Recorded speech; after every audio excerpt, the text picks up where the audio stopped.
predator control for us, I always include a speaker related to predator control because it's really important, because I don't think anybody in here likes losing an animal to a coyote or a bobcat, but unfortunately you are. I promise you that you are. And so Fred is going to give a presentation a little bit about predator control, how he does it, and why it's important that you do it as well. So with that, here's Fred.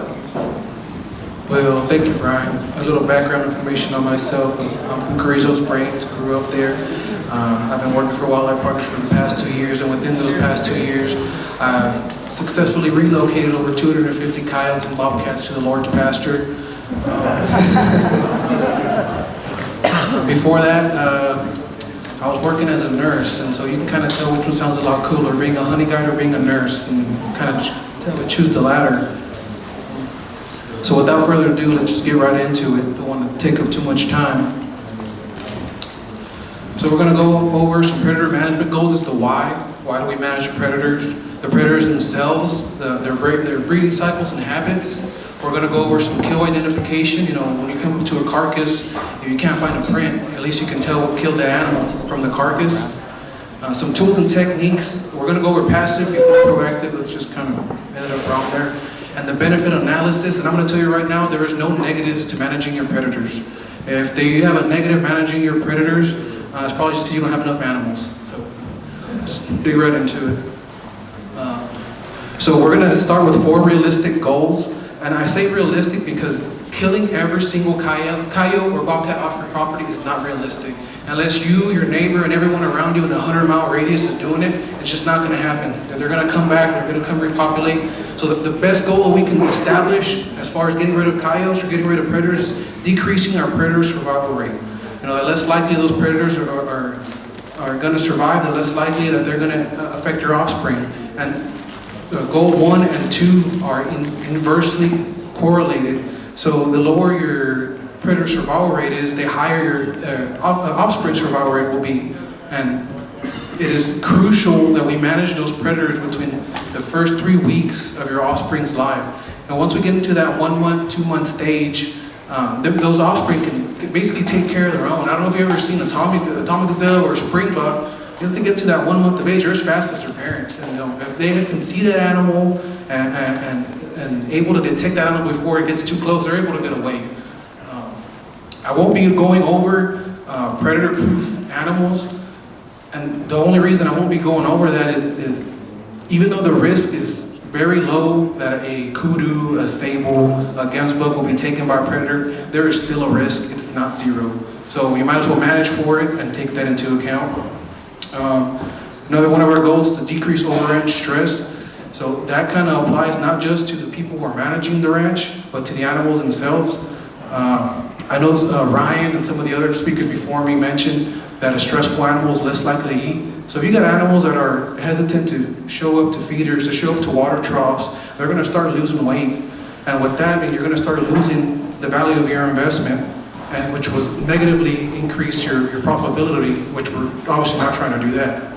So, and our last goal is with less stress, and increasing our offspring survival rate, and decreasing the predator survival percentage, you'll ultimately increase your investment profitability. So these are the costly predators, and I broke them up into 2 sections, into your priorities and to your others. I'm just going to give you a few examples. About a month ago, I had a landowner reach to me, and he started off a pen with 2.20 axis, so that's 2 males and 20 females. In 2 weeks, it ended up being 1.4, so down to 1 male and 4 females. So we lost 1 male and 16 females to a single coyote. So that's why it's important to manage these guys. The bobcat. So unfortunately, in the month of June, in my 2 years of working for WildLife Partners, we had the highest negative impact to our animals, valued at $81,000, are now lech weight to a bobcat. And it was 6 bobcats in the span of 7 days. Kevin, our veterinarian, he showed up and kind of dumbfounded about it, and so was I. We got that resolved by bringing in dogs, but they can definitely do damage if you don't manage them in a timely manner. And our last one is our mountain lion. And so some of you guys that are farther north, you may not take this into account, But us being so far down south near the river, near the Rio Grande, those cats seem to populate that area very heavily. You know, they like to stick to rivers and like to stick to flowing water sources that has an abundance of prey. One of the examples of that is 2014. We lost 29 baby goats in a span of a month in a high fence 4-acre pen. This mama was coming in every night, and she was taking in one or two lambs or kids to feed her kids. So others, we have a fox, badger, and raccoon, and these mainly apply if you're breeding the smaller animals. You have your muntjacs, your hog deer, some of your smaller kangaroos. Those are extremely vulnerable to foxes. The reason the badger and the raccoon are here is because I've used several old carcasses and traps, and I always catch raccoons. And I don't think people realize that a lot of these predators are opportunistic eaters, and if they're able to get to a young fawn that is, can't get his bearings straight, or able to get to a mama that's hurt, and they just get its jaws around its neck and to pin it down and kill it, it will. So we'll go on to our next slide. The coyote calendar. I think every trapper, every person that manages deer, you have a deer management program, you should be aware of this coyote calendar. And I'm going to start off by saying, as of right now, the amount of coyotes you have in your landscape is maxed out. So, and the reason why I say that is, they breed in January or they come into the breeding season January through March. And so as of right now, all the pups are already in the ground. So you're not going to have any more pups throughout the rest of the year. This is the only time of the year that the males produce sperm. So we're going to go into a couple coyote myths, and this is automatically proves or busts the myth that coyotes breed twice a year. I mean, there's only one time of the year that coyote can actually tie up and impregnate a female coyote. So you're going to expect pups through April and May of litter size between 2 and 4, but they may reach up to 8. You get some of those coyotes that are just genetically prepositioned to give out real large litter sizes, and those will be your real big problems.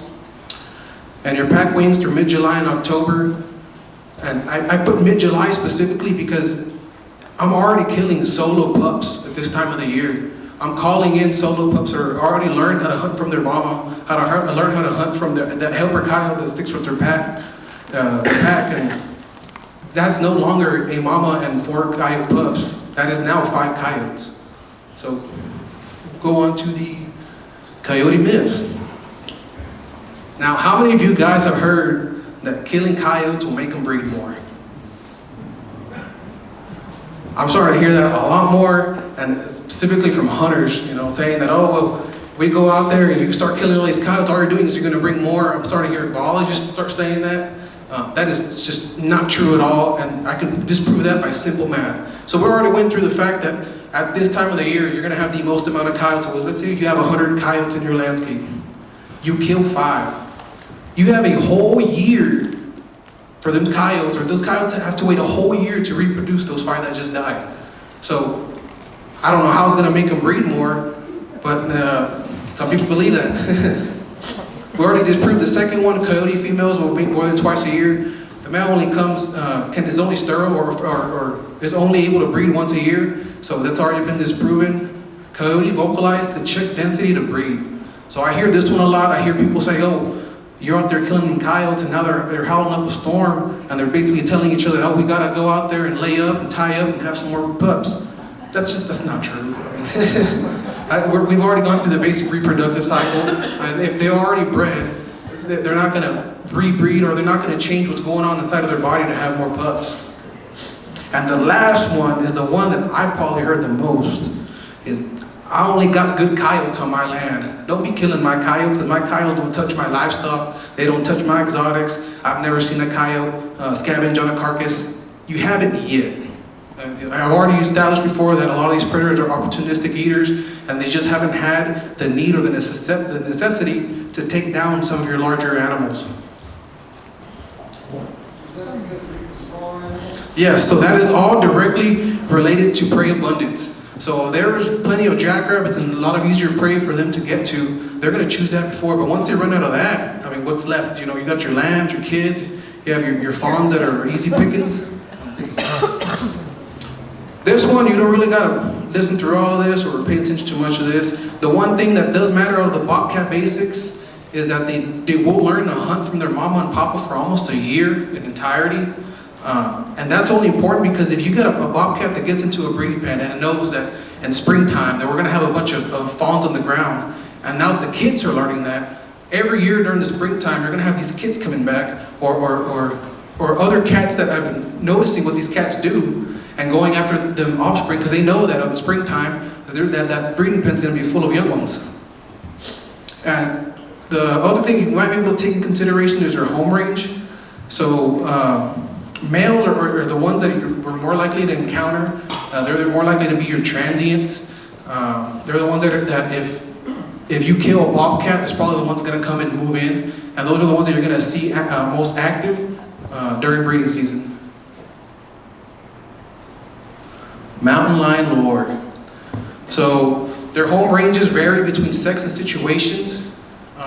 A female's home range is 20 to 100 miles, and a male's home range is 80 to 200. And the kittens will linger for up to 2 years. So they get 2 years of experience of hunting, of learning how to survive out there from already experienced cats.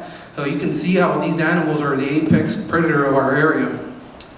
And the transients cats, just like the bobcats, are always the ones that pose the biggest issues. So there are cats that are going to come in and they don't necessarily know the home range, that they have no dominance, they have no say-so in saying, hey, this is going to be my home.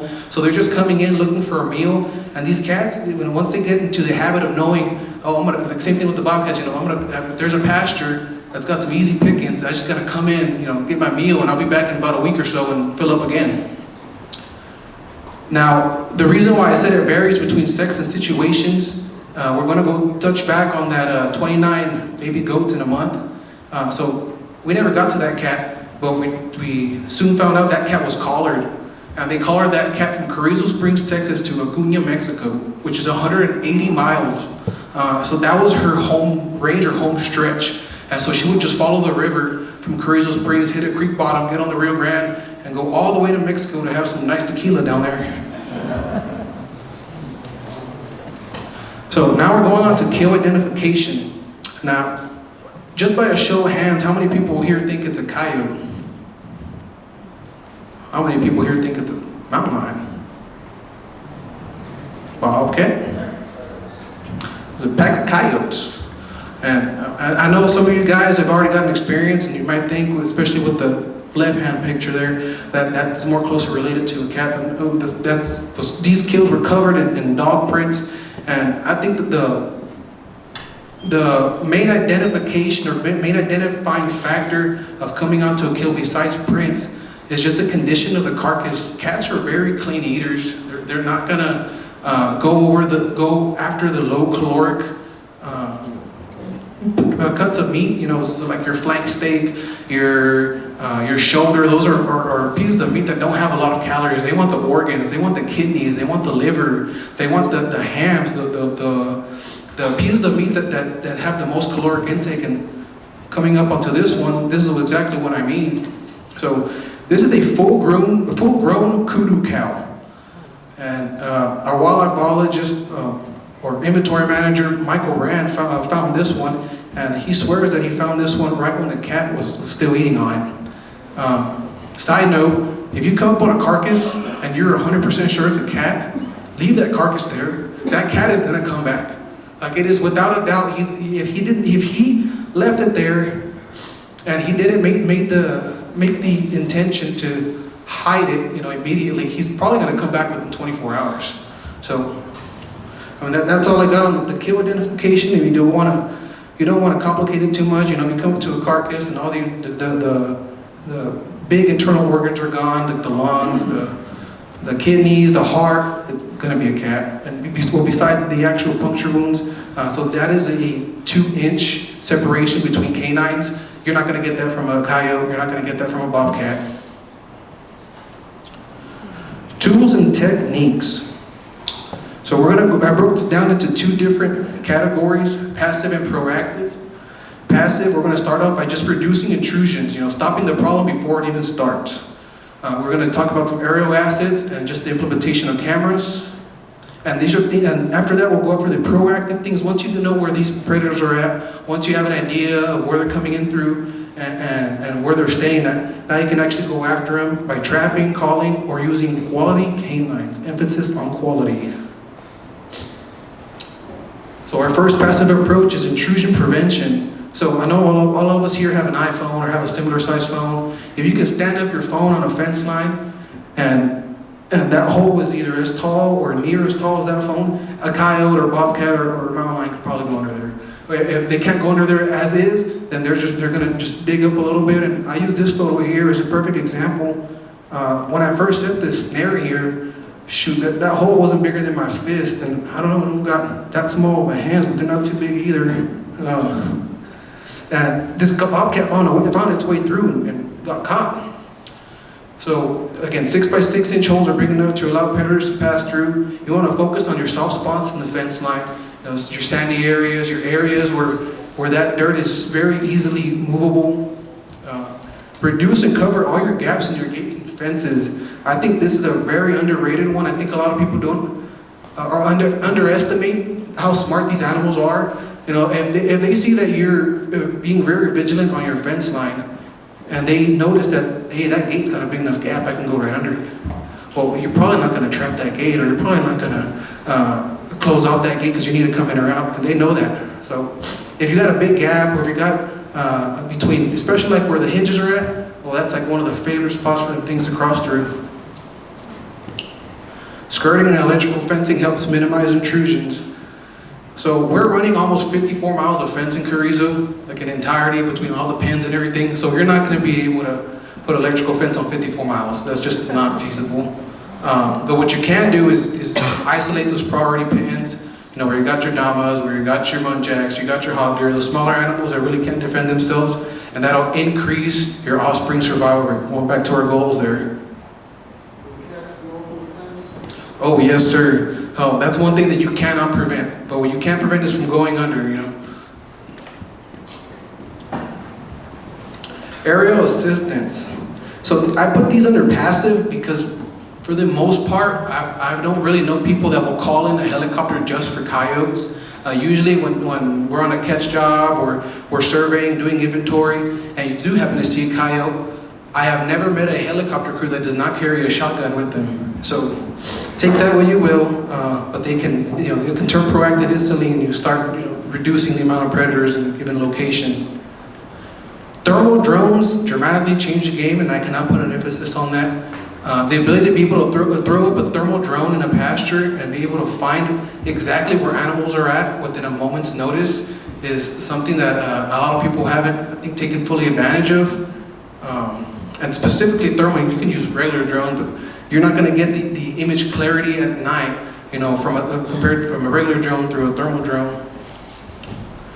And cameras. Cameras provide 24/7 monitoring and just target known game trails and watering holes, especially at this time of the year when it's so hot. I mean, just throw up a couple cameras on those watering holes that you don't really go to, or watering holes where it's just a busted pipe and it's leaking water and it's a puddle of water. Throw up a camera there. You'd be surprised what shows up to those watering holes when other animals don't.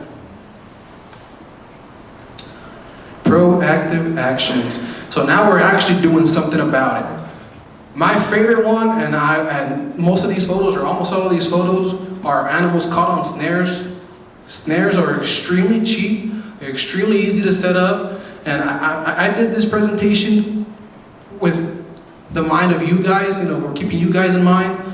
You guys can go and do this, or you can delegate someone to do each of these actions on their own, and it'll dramatically make the job so much easier. Snares you can go out and buy, or you can make them. So I make my own.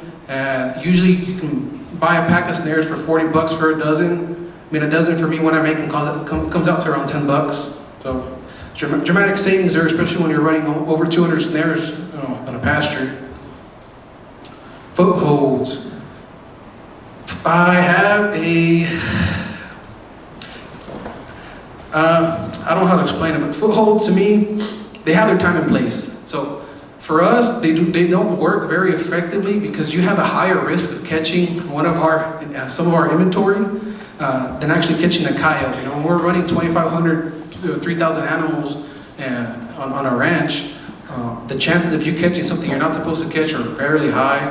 And I've heard so many stories of other ranch managers like, oh, this trapper's out here catching all my animals. I got three-legged aoudad. I got three-legged fallow.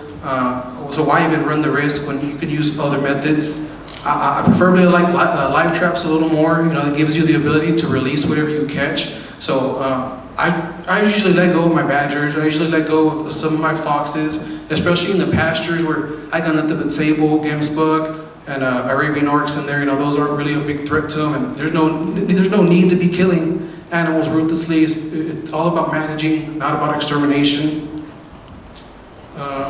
And body traps. Body traps are the most ruthless one out of all of these. So anything that goes in through that body trap is going to die instantly. There's no chance of recovering or no chance of reviving that animal. You're basically splitting that animal in half. Calling.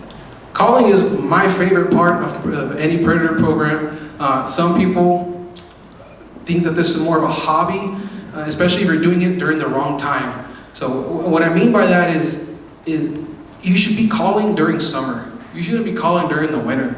During the winter, that's when you're out there, you're just trying to shoot a couple coyotes for your buddies, you're trying to have a good time, maybe do a contest. But to have the most dramatic effect on the overall predator population, that would have to be in the summer, right before those coyotes tie up. You're getting rid of all the males before they even have a chance to get with the females. And as far as I know, nothing's changed. You still need a biological male and a biological female to have a pup. So there's that. And it's a great locating tool. You can out there and throw a call out there, and say you're not calling animals in, the chances of something responding and you finding out, where exactly that coyote is very high. And a very low entry cost and maintenance. So when I started calling with the JBL speaker and a dog whistle. Man, I caught in so many dogs that way. But nowadays, now that I actually do this full time, I got myself an X2S, but it's not necessary in order to be doing these types of things. If you have nothing on you, you can literally go out there, roll down your windows, play a rapid distress sound out of your truck, and the chances of you calling in a coyote are pretty damn high.